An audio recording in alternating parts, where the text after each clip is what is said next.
The Guerrero Mountains have held their secrets for centuries, their jagged peaks cutting through mist and memory alike. Few venture into their depths anymore. The terrain is treacherous, the villages sparse, and locals speak in hushed tones about what lies beneath the stone. But for Marco Reyes, a geologist recently returned to his homeland, and his sister Elena, a historian obsessed with pre-Columbian civilizations, the mountains represented something far more compelling than danger, answers to a family mystery that had plagued their grandmother for decades. Their grandmother had left them a journal, leather-bound, worn, filled with sketches and coordinates that made little sense until Marco overlaid them onto modern geological surveys. The entries spoke of La Puerta de los Antepasados, the door of the ancestors, hidden somewhere in the highest reaches where avalanches reshaped the landscape and few dared to search. She had been there once as a young woman, but an accident had separated her from her group. By the time she found her way back to civilization, no one believed her. By the time Marco and Elena were old enough to understand, she was gone. Now, standing at the base of the Guerrero range with weathered maps, climbing gear, and their grandmother's journal tucked inside Marco's rucksack, they were ready to finish what she had started. The rainy season was approaching, a window closing, and the mountains were waiting. Chapter 1. The First Ascent. The trail began at dawn, before the village of San Cristobal stirred fully to life. Marco and Elena moved in practiced silence, their boots finding purchase on loose stone and twisted roots. The air was cool at this altitude, carrying the mineral smell of wet earth and distant rain. Behind them, the world fell away into quilted valleys of green. Ahead, the peaks dissolved into cloud. Abuela's coordinates put us about 3 kilometers north-northeast, Elena said, consulting her phone despite the spotty signal. If the landslide she mentions in 1987 altered the terrain as dramatically as we think, the door could be anywhere from 50 to 200 meters above this ridge. Marco nodded, his eyes scanning the slope. He was trained to read stone, its grain, its fractures, its secrets, and this slope was telling him something. The rockfall pattern was unusual, too uniform in places, as if guided by an intentional hand millennia ago. He knelt, running his fingers across a section of exposed bedrock. There, faint marks weathered nearly smooth by time, not natural erosion, carved. "Elena, here!" She scrambled down beside him, her breath catching. The marks formed a pattern, 3 lines crossing a circle. She photographed it quickly, her hands trembling slightly. "It matches the symbol in Abuela's journal," she whispered. "Exactly." They pressed onward, moving faster now, driven by confirmation that they were on the right path. The air grew thinner as they climbed. Around them, the mountains seemed to shift subtly. Rockfall to their left, a crevasse opening where solid ground had been moments before. The seasons here were violent, the stone constantly rearranging itself. By late afternoon, exhaustion and altitude forced them to make camp on a narrow ledge. As darkness fell, they huddled together, watching storm clouds gather in the distance like predators circling prey. Elena clutched their grandmother's journal, reading passages aloud about what lay ahead. Marco studied the geological survey, cross-referencing it with visible landmarks. Neither of them slept well. The mountain groaned around them all night. Chapter 2. The Weight of Stone. Morning arrived grey and uncertain. The storm had passed to the north, but its presence lingered in the air. Electric, dangerous. They began their ascent before full light, moving carefully over terrain made treacherous by loose stone and overnight moisture. By mid-morning, they had climbed nearly 1,000 meters. The landscape had transformed. What had been a mountainside now felt like the interior of something ancient, a place where sunlight struggled to penetrate and stone dominated every direction. Rock faces rose around them, some sheer, others fractured and unstable. Marco was leading when he saw it, or rather when his boots disturbed it. a piece of worked copper, no larger than his thumbnail, green with patina. He picked it up, wiping away centuries of dust. The craftsmanship was unmistakable, pre-Columbian, and impossibly high. Elena. She arrived seconds later, and he placed the object in her palm. For a moment, she said nothing, then, "We're close." They roped together after that, moving with the caution of people who understood that the mountain was patient, but not generous with second chances. The slope steepened, becoming almost vertical in sections. Here, carved into the stone itself, they found evidence of ancient handholds, worn smooth by centuries of hands, grips made for people determined to reach something worth the risk. Around noon, a sound froze them both in place, the distant rumble of movement, deeper in the mountain. Rock settling? An avalanche kilometers away? The sound faded, but it left something behind, a sense of unease, a reminder that they were guests in a place indifferent to their ambitions. They pressed upward, driven now by more than curiosity. Something about that sound had accelerated their urgency, as if the mountain itself was counting down to something inevitable. Chapter 3. The Slip. The ledge they were traversing was barely 2 meters wide, a natural shelf carved by wind and time into the mountainside. Below, a drop of more than 300 meters plunged into mist and shadow. Elena was leading now, rope secured, testing each step with deliberate care. That was when the stone simply gave way. The section beneath her left foot crumbled, and she pitched forward with a cry. Marco reacted on instinct, throwing himself backward and anchoring the rope around a jutting stone. Elena dangled for one terrible moment, swinging inward against the cliff face, her hands scraping for purchase. Her left leg was bleeding where sharp stone had caught her shin. "I've got you!" Marco gasped, pulling hand over hand, his muscles screaming. "I've got you! Swing left! Grab that outcrop!"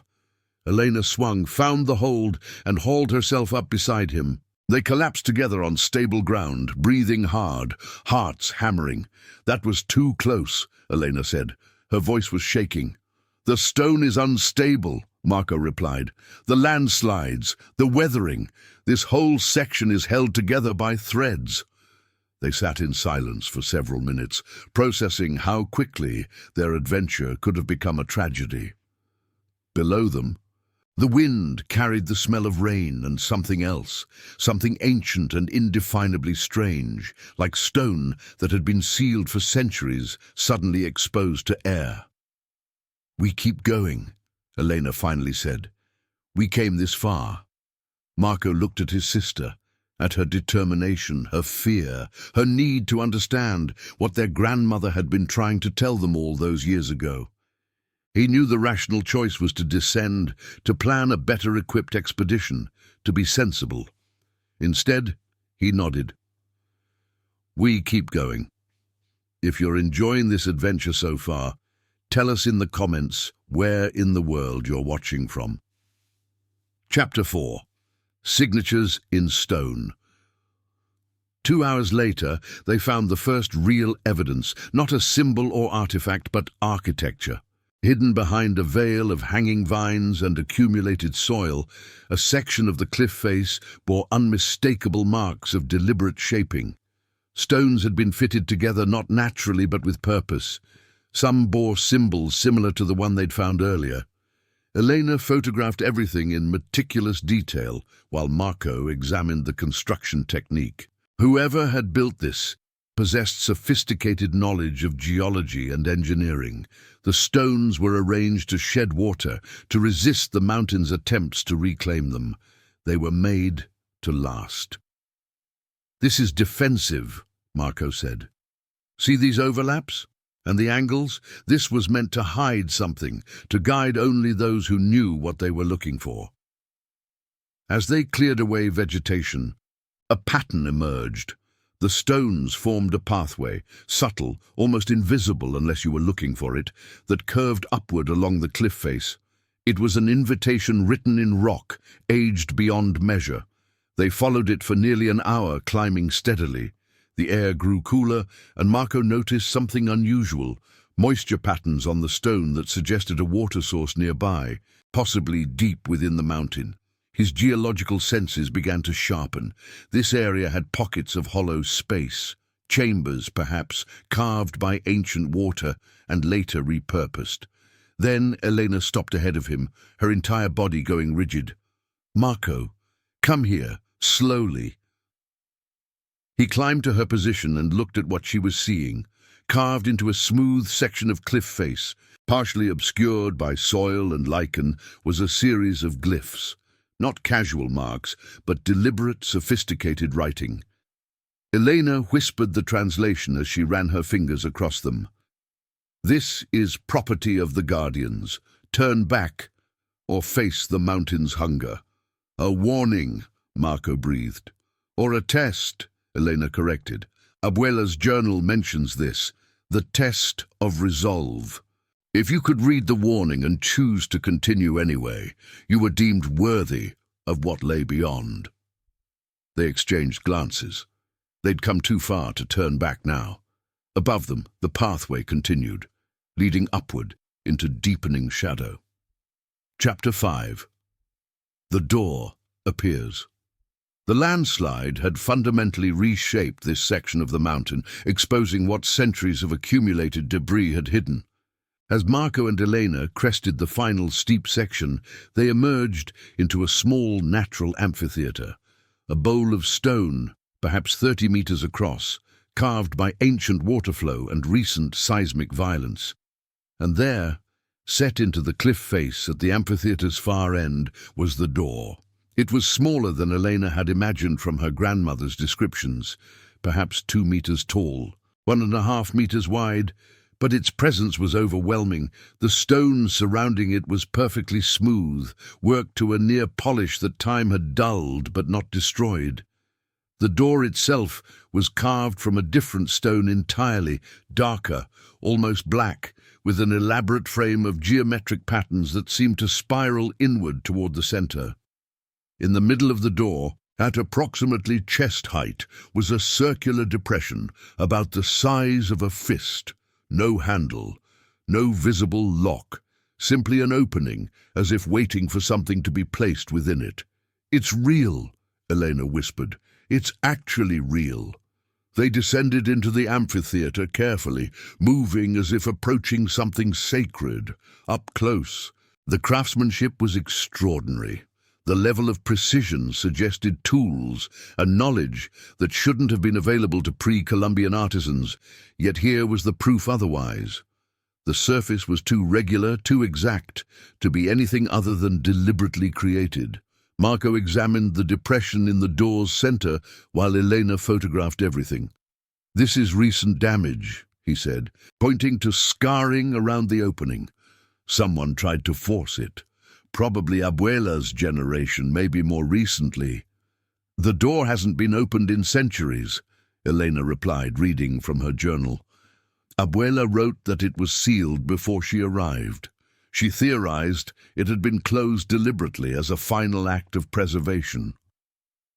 As if in response to her words, a deep sound echoed from within the mountain. Not quite a groan, not quite a breath. The stone shifted slightly beneath their feet.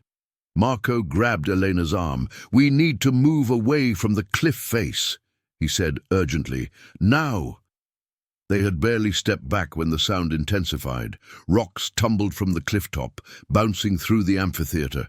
The ground trembled, and with a sound like an enormous lock finally turning, the door's surface began to crack, not breaking, but separating, a fissure appearing down its center. Behind them, a shadow fell across the amphitheater. Both turned to see, silhouetted against the entrance, the figure of a person they hadn't heard approaching. Chapter 6. The Stranger. The figure descended into the amphitheater with practiced ease, moving like someone intimately familiar with mountain terrain. As the distance closed, Marco could see it was a man, older, weathered by sun and years, with eyes that carried the weight of a long obsession. "Don't touch it," the man said in Spanish, his accent carrying traces of somewhere further south. "The door opens only once. When it does, everything changes." "Who are you?"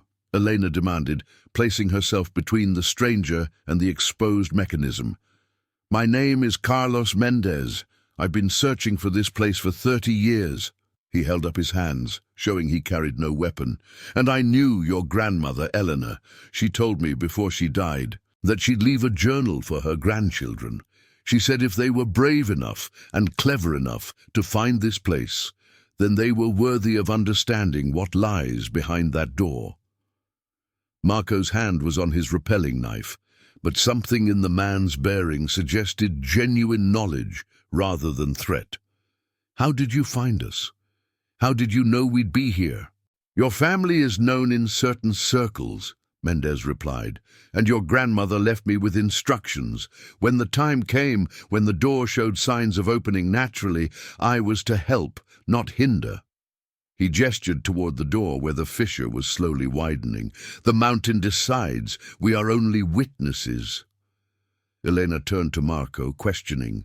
He nodded, and she asked, "What's inside?" Mendez smiled sadly. "That depends on what you're asking. If you mean treasure, yes, there is gold, artifacts of immense historical value. But that's not what your grandmother was looking for, and it's not what your family should be searching for either." The ground trembled again, more gently this time, as if the mountain was settling. The door's fissure had widened enough now to reveal darkness beyond. Not the impenetrable black of mere shadow, but the specific, timeless darkness of a sealed chamber finally drawing its first breath in centuries. "What was she looking for?" Elena asked. "The truth," Mendez said simply, "about who lived here, what they knew, what they preserved." He moved toward the door, and neither Marco nor Elena stopped him. "Your family protected this place for generations. Your grandmother was the last guardian before she was forced into exile. Now the mountain is returning what it held. The question is, are you ready to receive it? If this treasure hunt already has you hooked, hit the like button. It helps us bring more forgotten stories to light." Chapter 7. The Chamber. The opening was now wide enough to enter. Mendez produced lights from his rucksack, battery-powered lanterns designed specifically for cave exploration, and distributed them. Together, the three stood at the threshold of a darkness that had been unbroken for centuries. The air that emerged from the chamber was cool and metallic, carrying traces of minerals and something organic that suggested water had once flowed through these spaces. Marco's geological training was screaming at him to analyze, to understand the formation, but something deeper, ancestral perhaps, was urging him simply to enter and bear witness. They stepped through the door. The chamber beyond was enormous, far larger than should have been possible within the cliff face. The stone ceiling rose into darkness, visible only as it caught the edges of their lights. The walls bore more carvings. Maps, Marco realized, astronomical charts and agricultural calendars of stunning precision. And everywhere worked gold, vessels, ornaments, figurines depicting gods and ancestors whose names had been lost to time. But the treasure was not what dominated the space.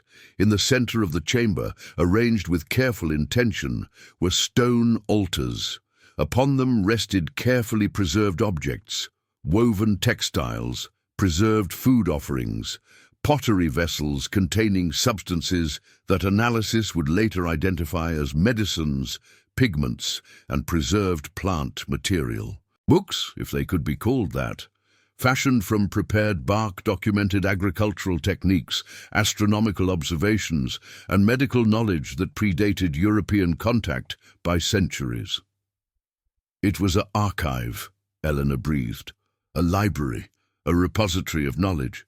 More than that, Mendez corrected gently. It was a hope.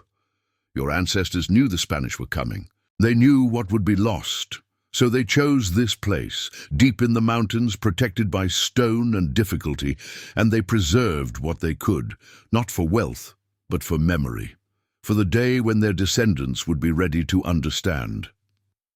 Marco was running his hands along one of the stone map tables, tracing carefully drawn routes and settlements. Some were marked with symbols indicating abandonment, others with markers suggesting preservation.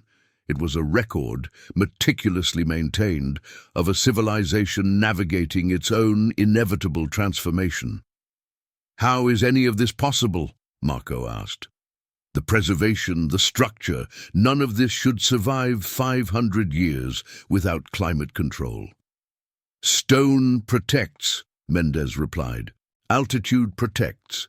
The careful positioning of the chamber to control humidity, the precise arrangement of artifacts to limit air circulation around each piece. Your ancestors understood stone the way your sister understands history.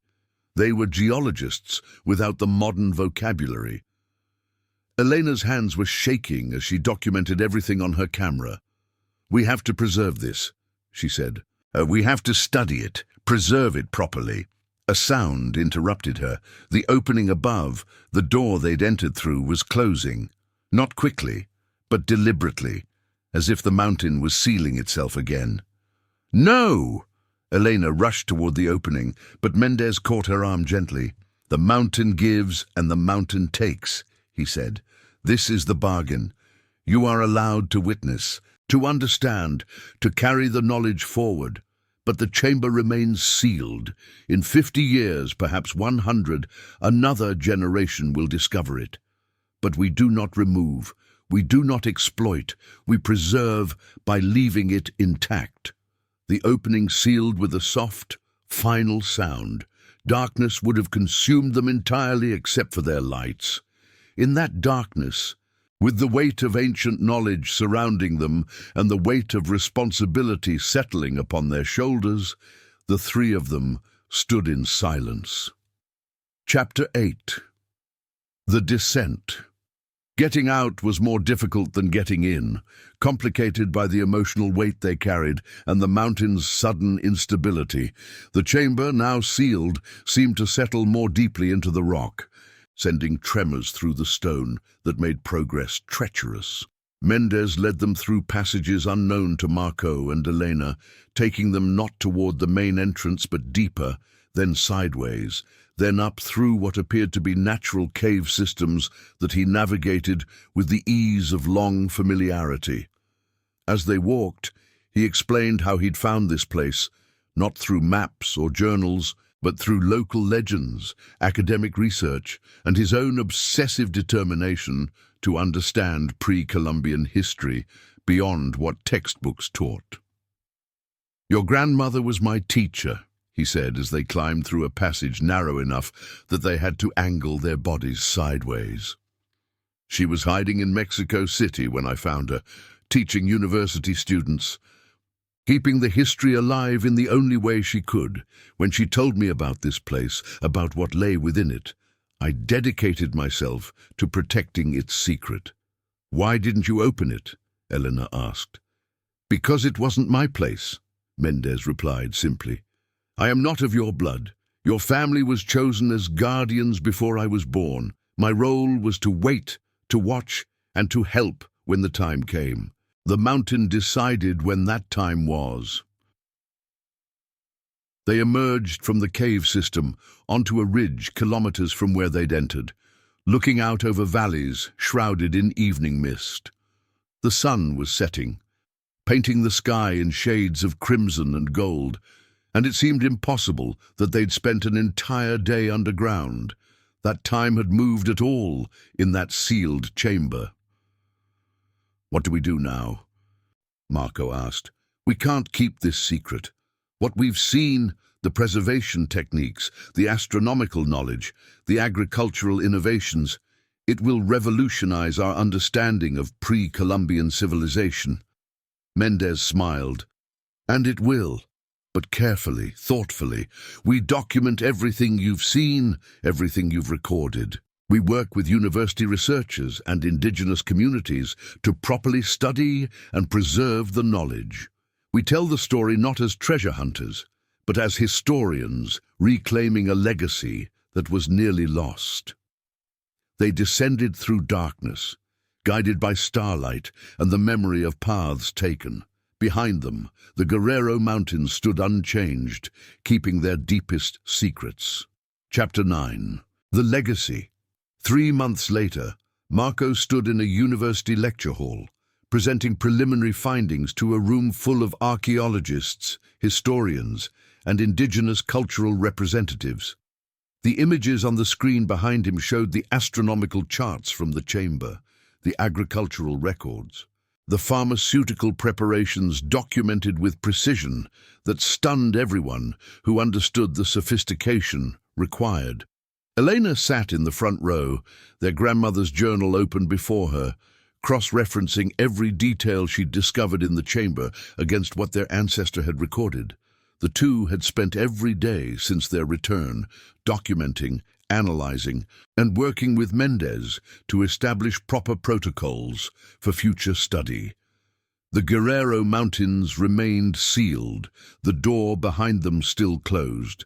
But the knowledge it contained was beginning to reshape academic understanding of pre-Columbian civilization. What had been minimized or dismissed in textbooks was proving far more sophisticated, far more intentional, far more remarkable than anyone had credited. That evening, Marco and Elena returned to their apartment with copies of the documentation they'd begun, including their grandmother's journal, which they decided to donate to the university's Indigenous Heritage Collection. The journal's final entry read, "If you are reading this, it means my grandchildren have been brave. The door will open for them, as it was meant to. Tell them this, the treasure was never the gold or the artifacts. The treasure was always the knowledge of what we were capable of, what we built, what we preserved against impossible odds. That knowledge, that understanding of our ancestors' genius is what they must carry forward. That is the only legacy worth protecting." Indeed, Marco and Elena had completed their grandmother's work. In doing so, they'd learned that the greatest discoveries are never about what we find, but about what we preserve and pass on. The mountains stood unchanged, patient, waiting for another generation of seekers, brave enough to listen to stone and history intertwined. The adventure was over. The true work was just beginning. Subscribe to our channel for more incredible tales of discovery and hidden history. See you in the next adventure.